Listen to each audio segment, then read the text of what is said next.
Thank you so much for having me. I'm really happy with the invitation. I'm really thankful, and I really enjoy IMPA. So it's a pleasure to be here and talk about the work that I've been doing in the past year or so. So the title of my talk is Nontrivial tori in spaces of symplectic embeddings.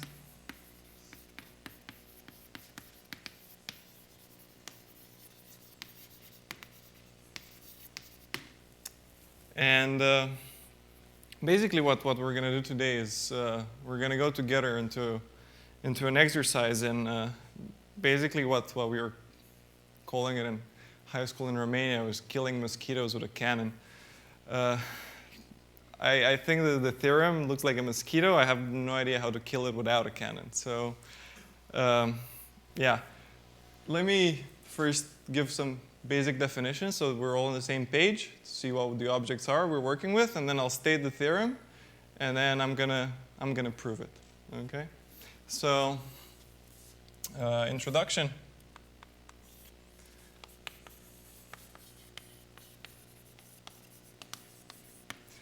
By the way, if something doesn't make sense, it's probably my fault. So you should stop me and ask me questions, please, because this should be quite understandable. Because I'm basically avoiding a lot of the technical details, and it should be very followable. So if it is not, then it's my fault. So you should stop me.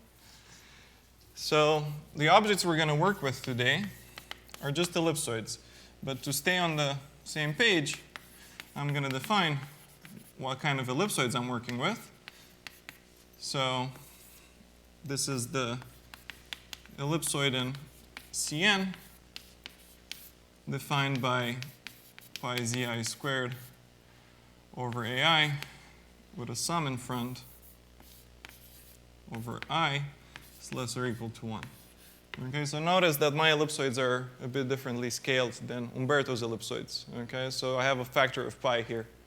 So basically, my ellipsoid is just scaled by a factor of pi.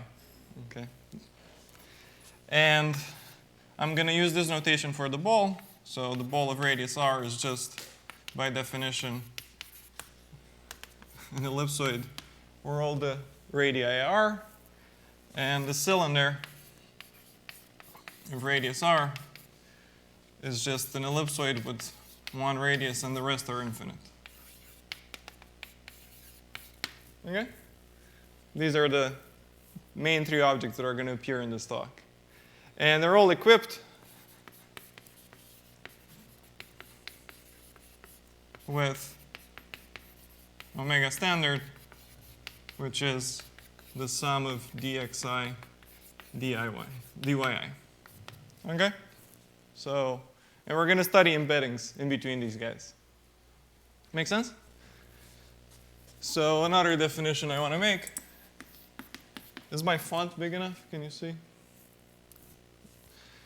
Is we're going to study this space, which by definition is the set of all, from a 2n-dimensional symplectic manifold to another 2n-dimensional symplectic manifold, which is just the set of all symplectic embeddings.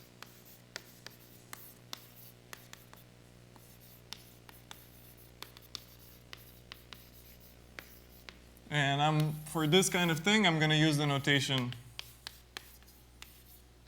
Okay? I've seen that by now it's kind of a classical notation to put an S over the embedding to denote it as being symplectic. So these are the only objects we're going to work with. This is what we're going to study today. Good. So what are some motivating results as to why somebody would study something like I did? So this was mentioned before, Gromov, okay? And I'm going to write it a very shorthand notation. There exists a symplectic embedding from the ball of radius r to the cylinder of radius r if and only if r is less or equal to r. Okay? This is the classical non-squeezing theorem. It's the first result that kind of pushed these kind of symplectic embedding problems and made them interesting. Okay? Because this shows that symplectic embeddings are more interesting than diffeomorphic embeddings. Way more interesting. And my result today, we're going to see that it's also basically some kind of a non-squeezing result, but for paths of embeddings, not only for one embedding, but for paths of such embeddings. And the other result that is very interesting and somewhat unique, because there's not such a complete classification in not many other problems, I would say, is this result by McDuff, which has two parts. And the first part says that there exists a symplectic embedding between the interior of the ellipsoid to another ellipsoid if and only if the sequence of numbers nk is less or equal than the sequence of number nk for the sequence of number nk for A1 and A2 is less or equal than the sequence of numbers nk for B1 and B2 for every k, where the numbers nk are, so the sequence of numbers nk, let's say of xy, for k bigger or equal to 0, this is nothing else but the sequence m alpha mx plus ny with m and n positive integers, but I ordered them increasingly with repetitions. So ordered actually non-decreasingly and with repetitions. Okay, so this is a result of McDuff from 2000 something, 2002 maybe. And this is actually the first part of the result. And this, I've heard Vinicius last week, he talked about ECH capacities. If you've understood what ECH capacities are, for the ellipsoids, these are the ECH capacities. These numbers nk are exactly the ECH capacities. I was thinking to not mention ECH capacities to not confuse anybody, but given that Vinicius talked about them, this is an example where ECH capacities actually offer sharp obstructions to symplectic embeddings. Does this statement make sense?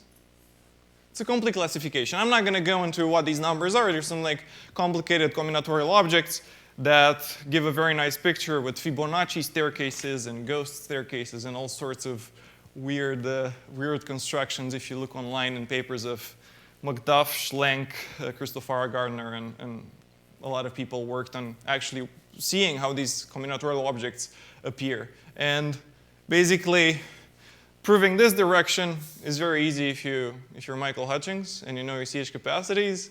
Proving this other direction is not that easy. It's constructive and it's not that easy.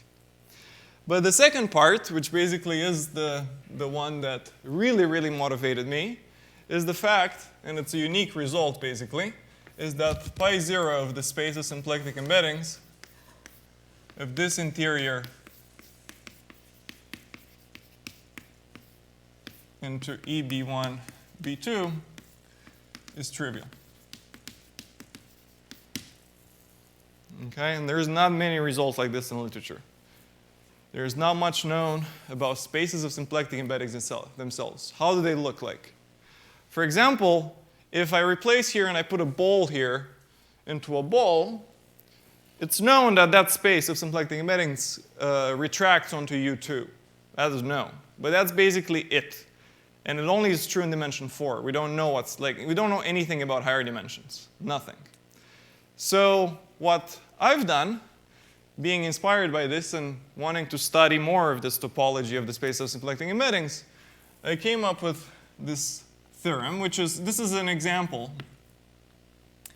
This is an example of a theorem. So basically, I'm going to do the most trivial example I can do. So that then we're going to prove that, then I can prove it in way more higher generality, but I'm not going to go into that, okay? Because that's just basically adding a bunch of ingredients that don't really, they obstruct more of the idea than actually explain how I'm proving this.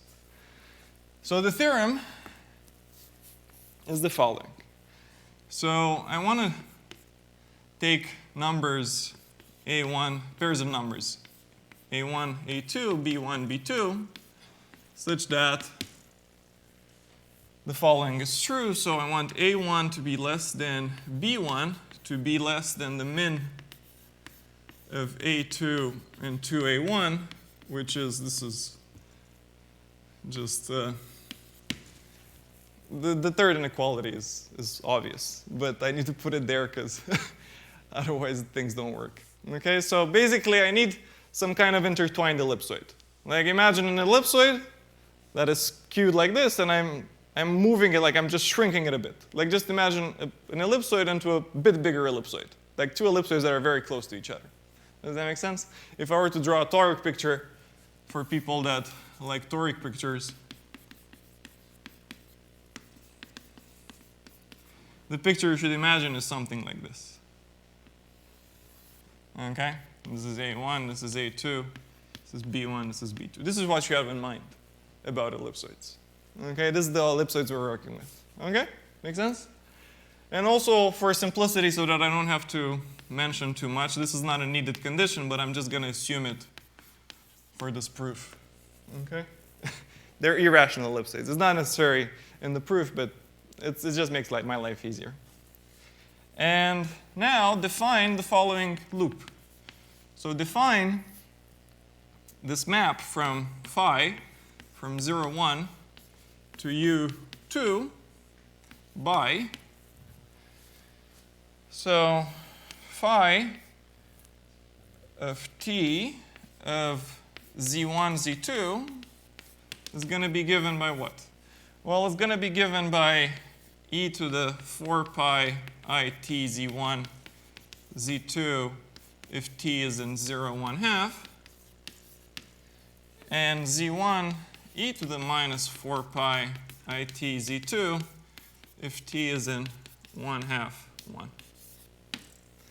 So what am I doing here? Yes?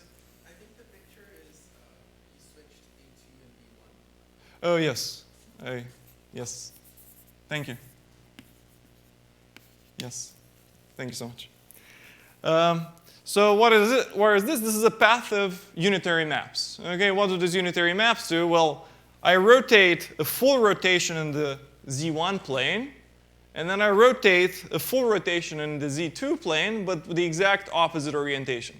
So I rotate in the z1 plane, and then I go back in the z2 plane. Yeah?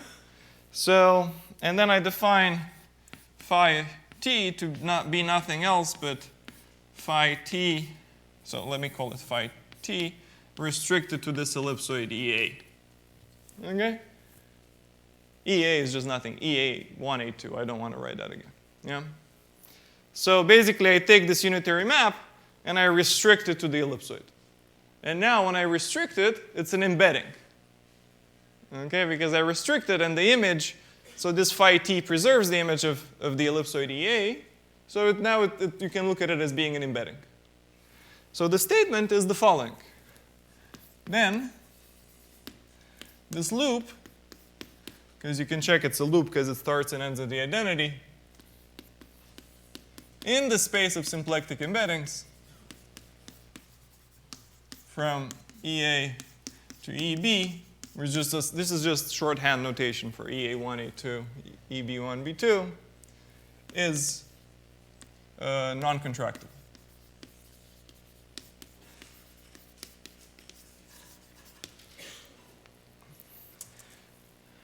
So let us have any questions about this statement. Why? I think the first question we should ask is, why is this statement non-trivial? Okay, well, because, for example, if I take just half of this loop, if I just take this half, this is obviously non-contractible.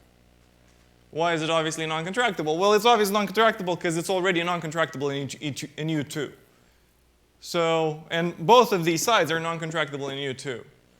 But if you remember about U2, its fundamental group is actually Z. So this is plus 1 in that z, and this is minus 1 in that z. So basically, I'm concatenating a plus 1 with a minus 1 in U2. So this loop phi is contractible in U2. So the remark I want to make is that theorem is non-trivial, or is not trivial, because the loop phi of t is contractible in U2. So that's why I'm calling this some kind of a non-squeezing. Because what am I doing? What I'm doing is I'm restricting the space in which I can actually have this contraction happen. That's what it is. So if you look very carefully, I'm going to, this is part A of the remark. So hence, if this ellipsoid sits inside a ball, sits inside this other ellipsoid, the loop phi t would be contractible.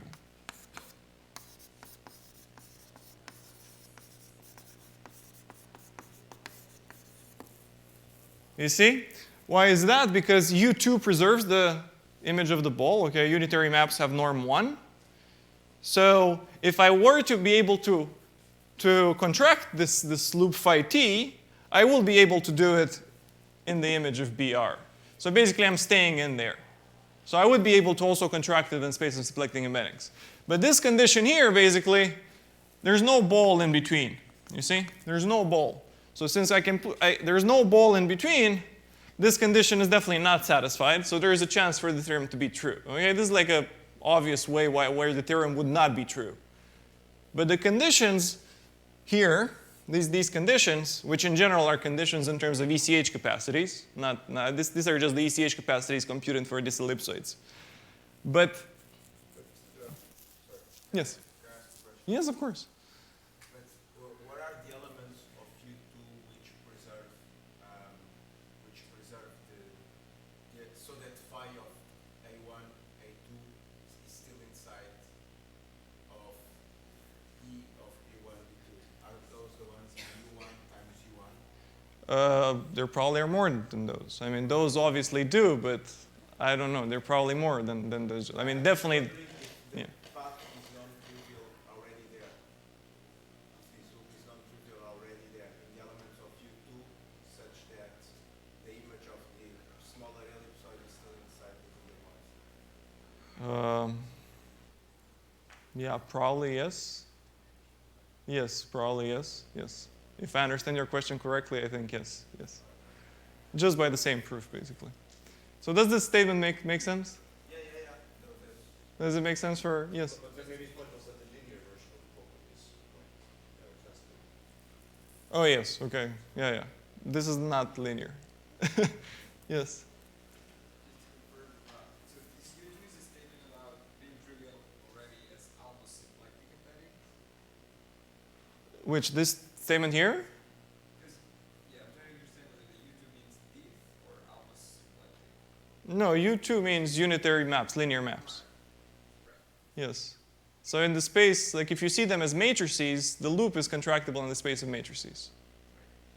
Is this loop contractible in the space of almost symplectic embeddings in the other sense? What's an almost symplectic embedding?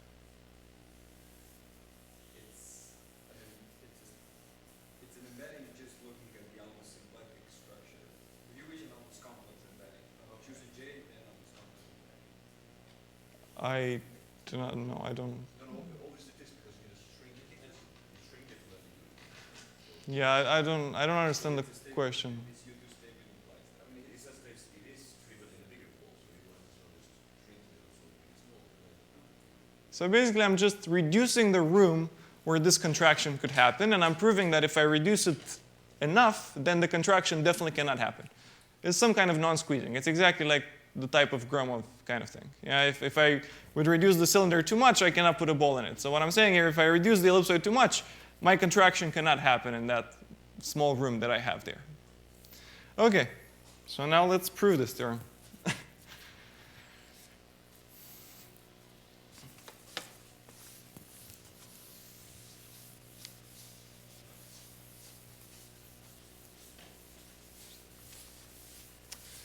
Okay, so let me make some definitions as to what are the spaces we're working in, what are the almost complex structures we're working in, and what are the moduli spaces we're going to be working with. Yeah, because this is a problem with J-holomorphic curves. That's what we're going to do. So first is that for, let me write bigger, for any phi in the space of symplectic embeddings,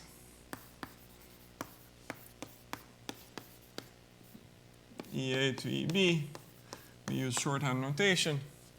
So define W phi to be the cobordism generated by this embedding. So it's EB minus the interior of phi EA.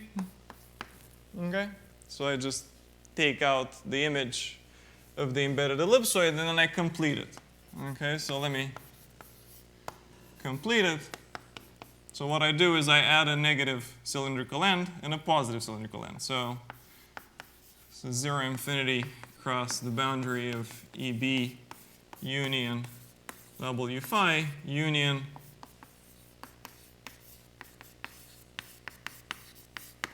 this is phi of EA. Okay? So I just completed. I have an embedding. And then I complete it. This is W phi, and then I complete it with cylindrical ends. Okay, this we're gonna look at cylinders in exactly this space. The almost complex structures we're gonna work with are the following. For phi in the space of the symplectic embeddings,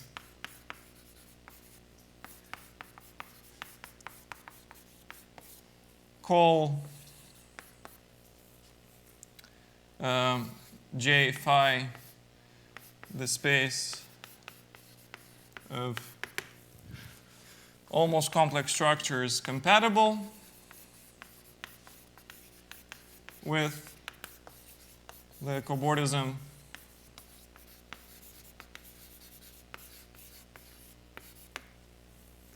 so this classical thing that it's compatible with the symplectic structure in here, and then it has this translational properties, and it maps the rep direction to the R direction on the ends. This classical notion of that Bourgeois calls adjusted, there are many words for it. I like to call it compatible. Just think about it that it's good enough for, I don't know, transversality purposes. Or for a family in the space of symplectic embeddings, again, call J of the family. Let me actually go to the solder board.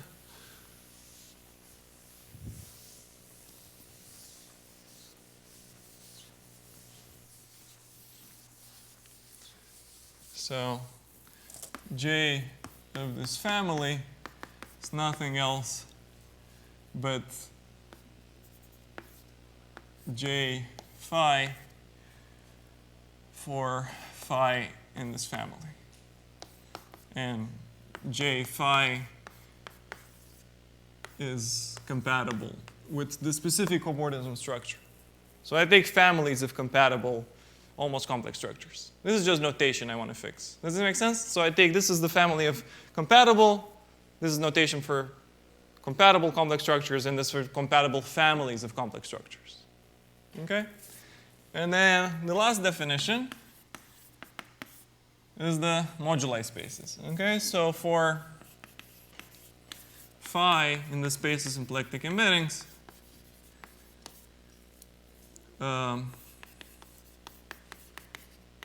and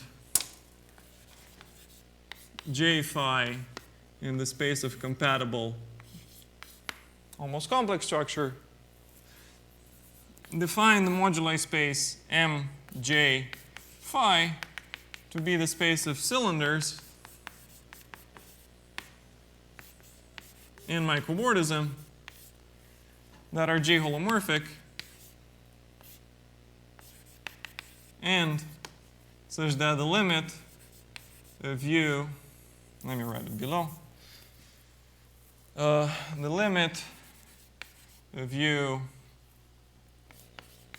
s dot, where s is the coordinate on R, so s goes to plus or minus infinity, it's actually gamma 1 plus or minus, where gamma 1 plus or minus are the short Reb orbits. So these are the short Reb orbits on EA and EB.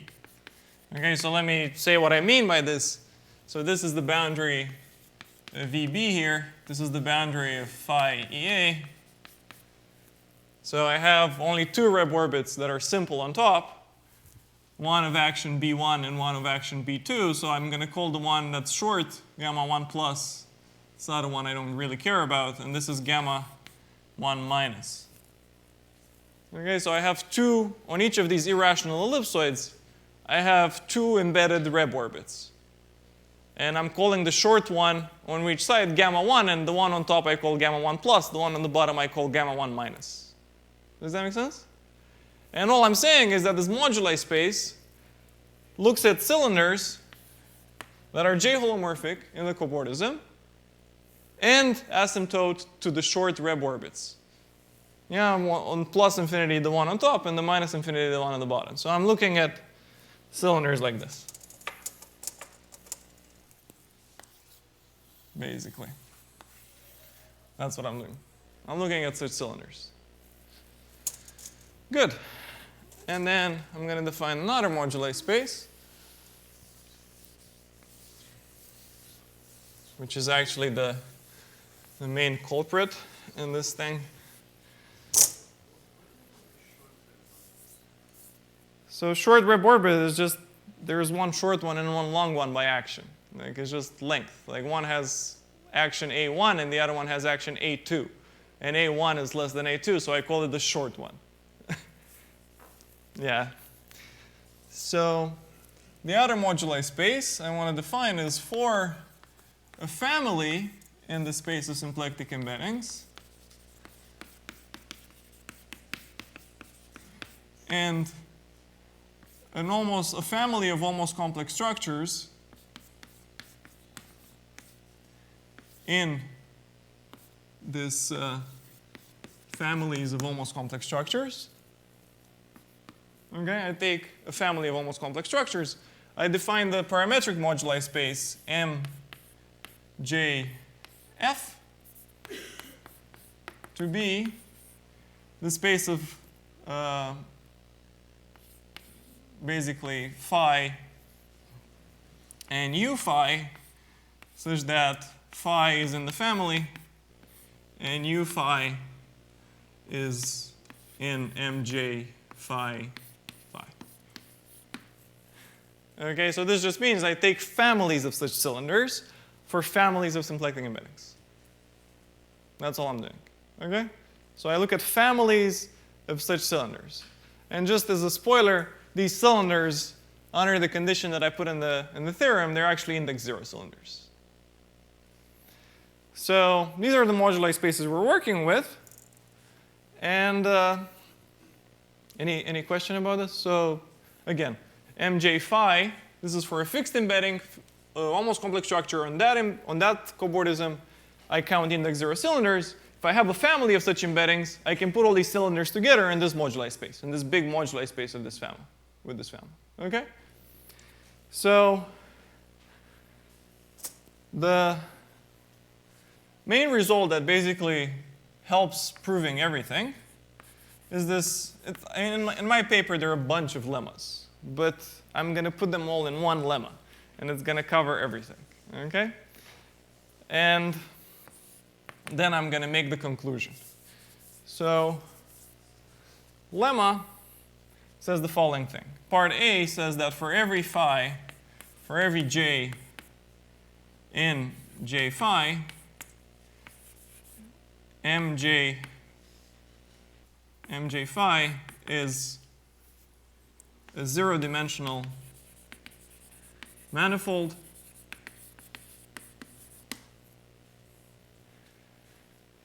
And do I want to say anything else? It's a compact zero-dimensional manifold. A compact zero-dimensional manifold.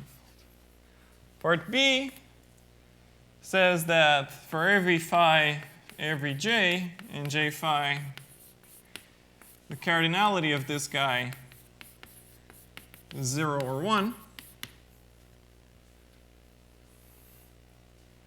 Okay, so I have at most one cylinder in every of these spaces. And part C says that there exists phi 0, j 0, such that the cardinality of mj0 phi 0 is 1. So what am I doing here? Well, I first proved that each of my moduli spaces is actually a set of points. Then I count how many points could there be there, and then I prove that these sets are non-empty. Because this last point, together with the first point, basically proves that all of them have one element, not only. Okay, but you have to do it in this order. Okay, so all of them have one element. All of these spaces. Putting all these three things together. So let me just hint at how these three statements are proven. Does this lemma make sense at all? It's a very, I don't know, brute force lemma. Like it says everything you need to know about the moduli spaces. You still need to study compactness, yes, of course, yeah. But I do. Yes, I do study compactness. So the proof of this lemma, which I'm not going to go into too much detail, and I'm just going to say how everything is proven. So first, all I have to say is that these things are zero-dimensional manifolds because, so transversality comes from Wendel's automatic transversality.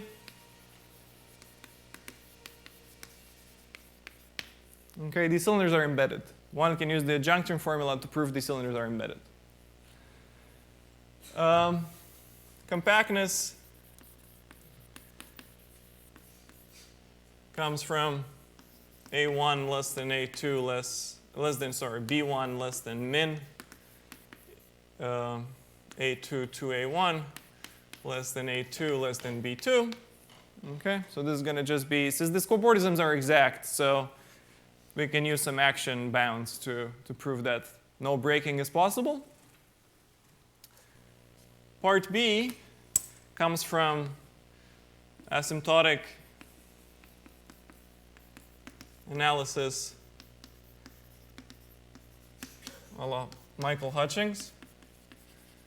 So basically, you can prove using some intersection theory and Reith bounds that it's impossible for two cylinders to appear in one moduli space. And this asymptotic analysis, I think, was first done by Seifring, and then Chris Wendell also has papers on this, but I like the most the way that Michael Hutchings does it because I can understand it.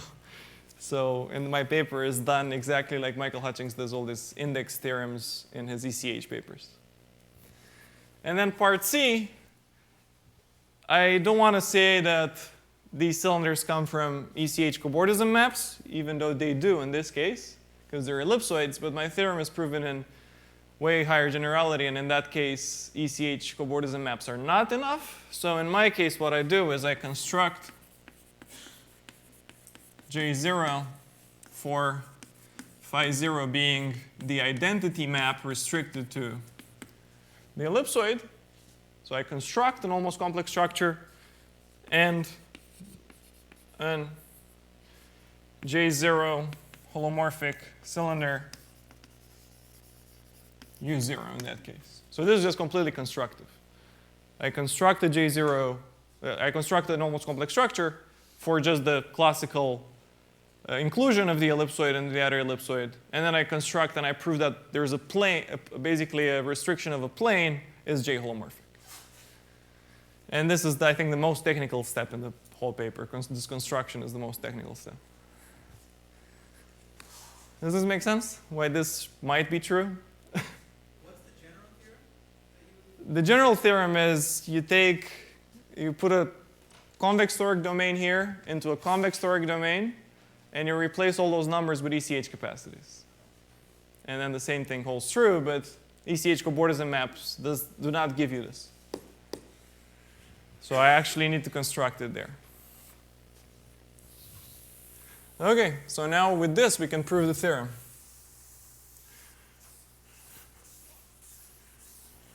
It's actually funny, I don't know if anybody sees the punchline yet, because I mean everything is done already, but I don't know if the punchline is obvious. So let's prove the theorem.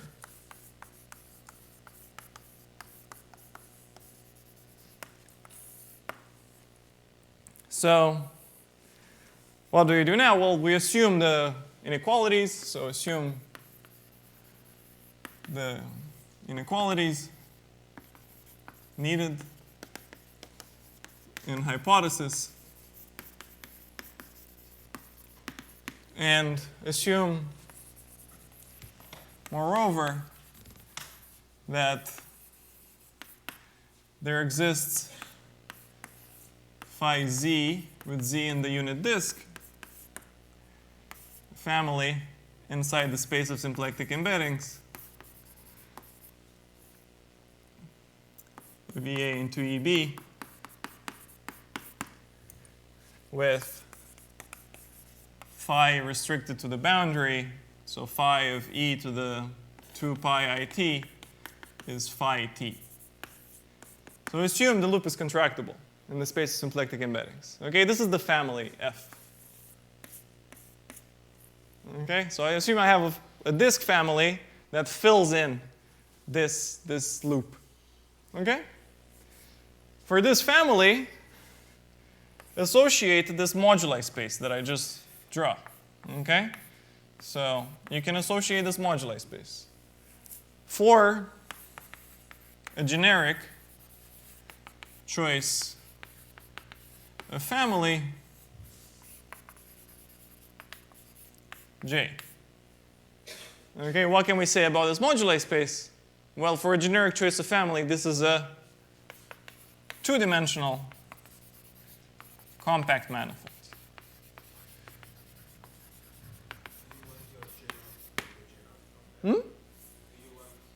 Yes, I'm going to mention it exactly now, so that I actually claim that this is non-empty, because otherwise I'm not doing anything. So that's a very good observation. So, but for a generic choice of family, J, this moduli space, well, it's a two-parameter space, and each of the fibers is zero-dimensional, so it's a two-dimensional manifold. Well, the inequalities in the same way prove it's compact. There's no breaking happening. But still, and well, like transversality is this generic transversality, and I mean I don't really need it because I have automatic transversality in every fiber, but it's compact because of the inequalities, and as Gonzalo said, I need to say that I can fix this family, so the family J has the property that J on the boundary of the disk is actually J0. Why can I fix it to be J0? Well, if you look at my loop, as Gonzalo noticed, it's in U1 cross U1. So it actually preserved the image of the ellipsoid of EA. So basically, since J is defined on the cobordism, which does not really see the parameterization of the ellipsoid, I can put J0 for every cobordism W phi t. Just because all the cobordisms are basically the same cobordism. So on the boundary of this disk and this family, I can actually put J0. So this two-dimensional compact manifold is actually also non-empty. So if I take this family J with this property, it's a two-dimensional compact manifold that is non-empty.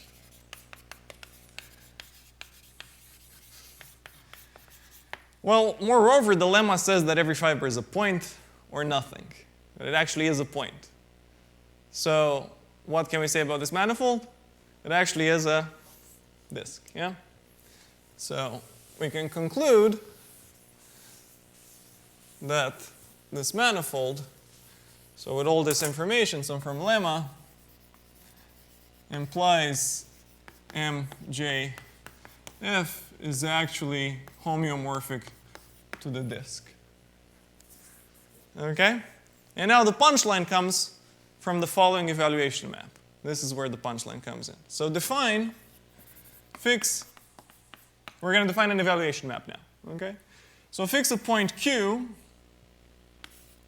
on the top orbit, on gamma 1 plus. I fix a point, so look at my cylinders.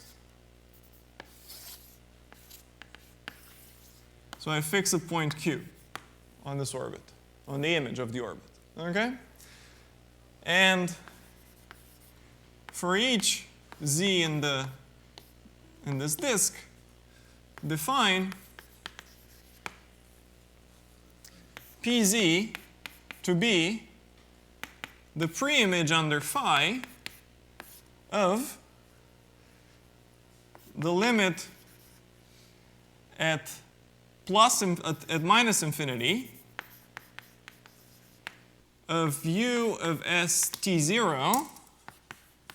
Well, you're asking me what t0 is, where t0 is defined by limit u of s t0 at s goes to plus infinity is equal to q. So this is just a very complicated way of saying for each point z, so for each point z in the disk, up to reparametrization I have only one cylinder. Okay, because there's only one element in the moduli space. This is the cylinder. Okay, this is the cylinder uz, let's call it. Yeah? This point is fixed here. I take the ray on this cylinder that at infinity asymptotes to q. And then I look and I want to see where it asymptotes down. But here it asymptotes to a point that I pull back with the map phi z to my initial domain, which is the ellipsoid. Okay? Because this point here is always going to be the same on the boundary, for example. Like on the boundary of my moduli space, this point is going to always be the same because the cylinder is the same. Like everything is the same on the boundary. But then I need to pull it back by the embedding into the domain. So now what does this map? Well, this map, if you look very carefully at it, and this is the punchline, this composition, let me write it down. Does it make sense how I define this point? So this ray is unique because there's a unique cylinder. So this ray is unique if I fix an asymptote upstairs, and then it uniquely defines an asymptote downstairs, which is actually phi z of pz. It's not pz, because I need to pull it back. So the map that I define is S1 to the space of symplectic embeddings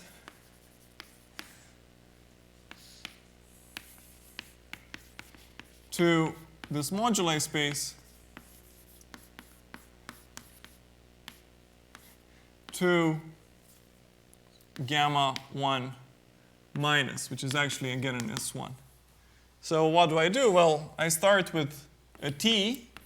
For this t, I get a symplectic embedding, which actually is some phi z for phi z in my family. And then this gives me a cylinder, uz, in the moduli space. And then this cylinder, uz, gives me a point pz back on my orbit. Okay? But how did I define this loop? Okay, this is where it comes in. So the loop did what? It rotated in the z1 plane once, and then I rotated back in the z2 plane. When I rotate in the z1 plane, this point pz basically rotates back once. But what happens to pz when I rotate in the z2 plane? Nothing, because it does not live there. Okay, so when I rotate in the z2 plane, the z1 plane stays fixed, pz lives there, so pz doesn't move. So what is the degree of this map? Well, this map has degree, so this composition, the degree is -1. Because I just rotate, the embeddings rotate once clockwise. But now I pull back, so I rotate counterclockwise. It's just, it doesn't really matter if it's -1 or 1, but to be completely correct, it's -1. It's 1 mod 2. So what is the contradiction here? Yeah, this is a disk. So this is a contradiction.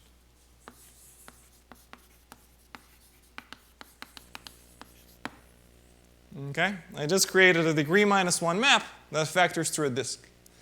And that's never going to happen. Okay? Good. This is the proof of the simplest example of this theorem that I have. But now you would complain a bit. Somebody would complain. Last time I gave this talk, Chris Wendell complained. And they were like, that's not the title of your talk. Like, is nontrivial tori some kind of weird doublespeak in which you're trying to make your theorem sound more fancy than it actually is? So, no, we actually have some tori.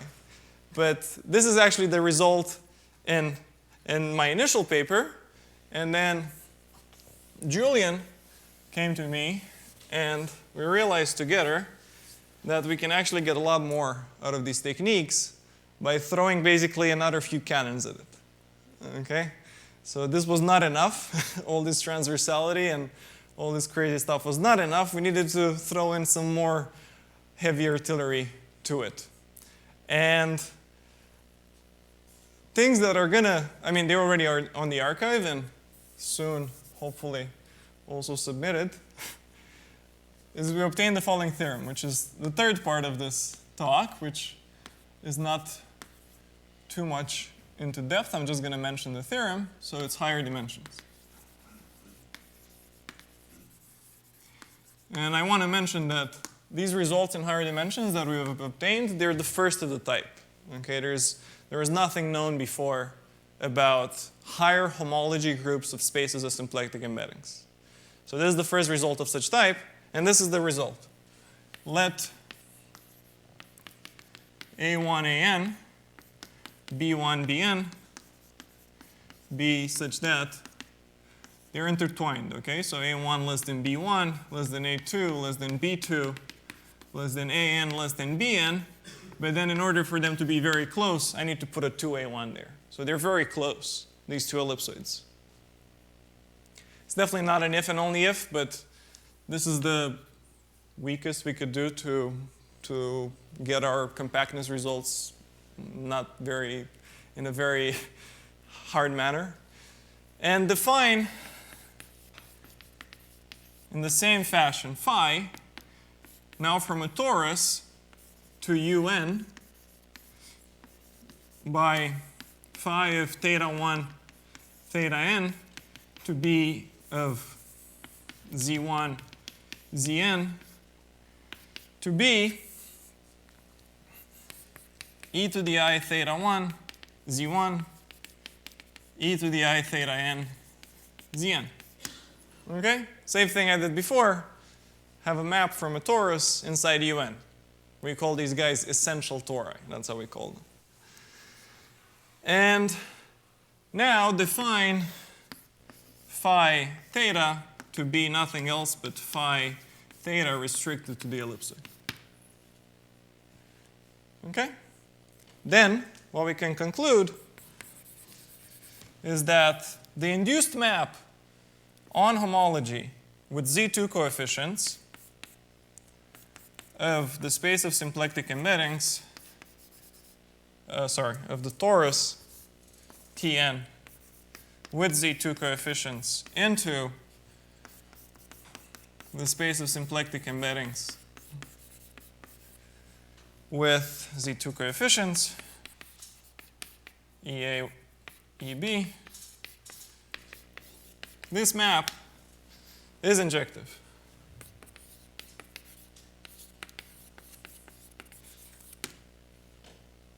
Okay?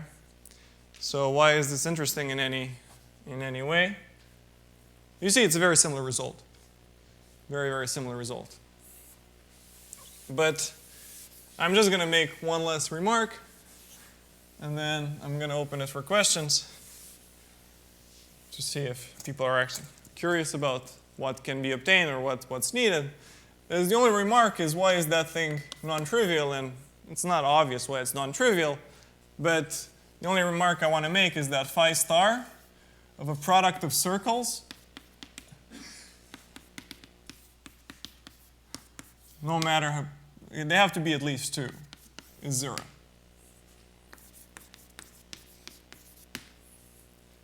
So if you look at this torus except for its generators in the first homology, all the sub-tori of this torus, they're actually trivial in the homology of UN.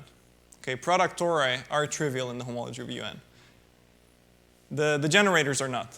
And of course, the generators, this theorem would just say, look, if I put here T2 and U2, it just says that I can distinguish the two generators of the torus in the space of symplectic embeddings, even though I cannot distinguish them in U2. Okay? And basically, that gives the example that I just proved earlier. And yeah, I think this is all I wanted to say. So if you have any questions, I would be glad to answer them if I can. Yeah, so thank you.